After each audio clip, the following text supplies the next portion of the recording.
fait un horaire décalé au sein du collège du Parc d'Aulnay. Une salle spéciale leur est dédiée. Vous vous souvenez de ce qu'on fait quand on arrive? Caroline Berger, leur professeure, commence par ce qu'elle appelle le rituel. Alors Boubacar, aujourd'hui, comment tu te sens? En colère. Aïe, aïe, aïe, aïe, aïe. Elle canalise l'émotion. Il faut ensuite baliser la journée.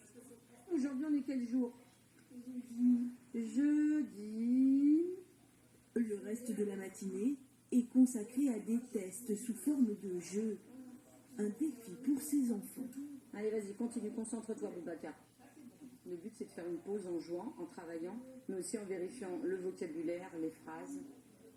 Parce qu'en fait, c'est des élèves qu'on connaît au niveau scolaire peu.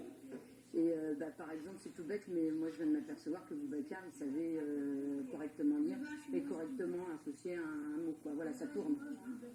Une éducatrice et une assistante les encadrent. C'est la première unité d'enseignement pour enfants autistes dans un collège en France. À moyen terme, cette classe accueillera 10 élèves.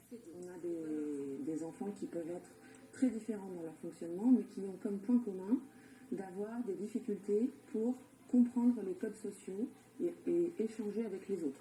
Et donc ce sont des enfants pour lesquels être dans un établissement scolaire, c'est un challenge. Un challenge notamment à l'heure de la récréation. Durant 15 minutes, c'est une plongée dans une autre réalité.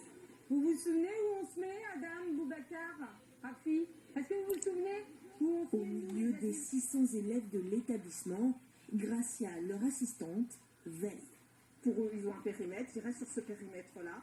Même si on leur dit vous pouvez aller plus loin, eh ben, ils vont avoir tendance à rester là parce qu'on est arrivé hier, le premier jour, c'était ici. Donc pour eux, ça reste une zone de référence ici. Petit à petit, on va aller peut-être avec moi sur d'autres espaces pour qu'ils s'approprient les lieux.